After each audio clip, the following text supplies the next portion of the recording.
This segment is sponsored by iChiro Clinics. Maybe you've been out working in the yard or garden recently and it's done a number on your back. Or maybe you've struggled with back or neck pain for years. Whatever the case, no matter the cause, there is hope. Dr. Michael Kwast is here from iChiro Clinics to talk us through some of the helpless feelings that come when our bodies hurt. Hi, Dr. Kwast. Hey, how are you?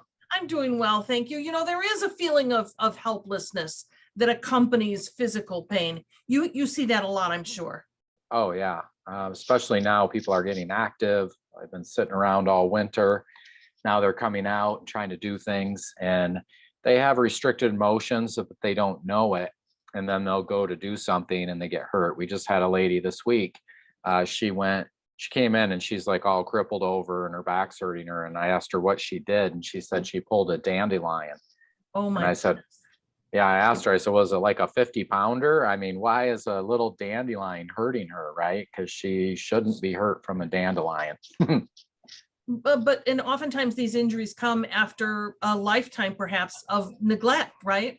Yeah, so people don't realize that they actually start to lose their mobility. They start to lose their ranges of motion, or they just accept it as aging or whatever.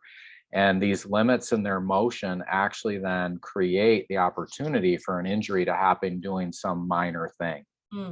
You've written a book, No Rocking Chairs, and it really addresses this. We probably have a generation of people headed for the rocking chairs, right? But it doesn't have to be that way. Yeah, so it came about one day. I was talking with one of my friends who's a financial planner, and he was telling me he was kind of depressed. And I'm like, what's wrong? He's like, well, I went to a retirement party for one of my clients.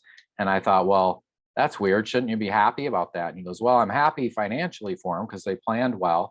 He goes, but 25 years ago, they sat down and they put together this dream board of everything they were going to do in retirement. And the dream boards for retirement are never about sitting around in a rocking chair doing nothing. They're always about doing stuff. Yeah. And he said the sad thing is they've got the money to do whatever they want.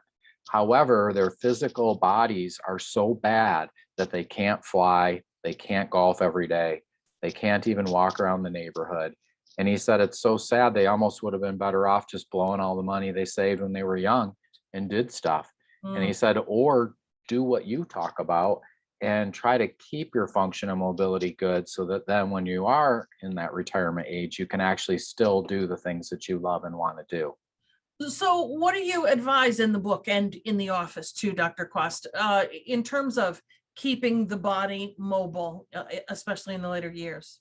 Yeah, so I mean, what we do, which is very different from a lot of the other offices around, what we do is we test people to find all of their immobilities. So how far you can bend and move, how far your shoulder moves. We test all of these. We find where any of the restrictions in the motion are, and then we get on those and get them to improve.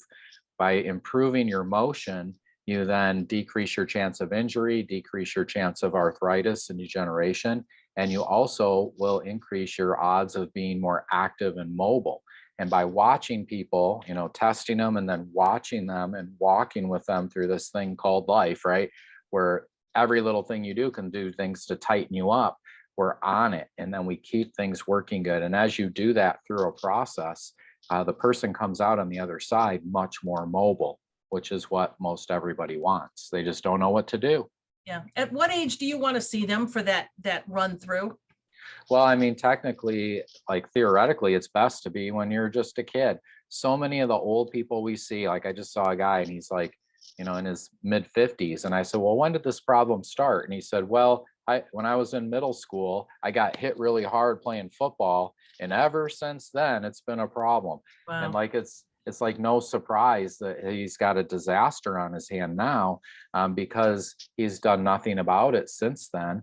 Because our culture just really isn't teaching people to do that. They just teach you to just mask it with pills, and you just keep moving through. And now his mobility is severely problematic. What if when that first happened, we were on it?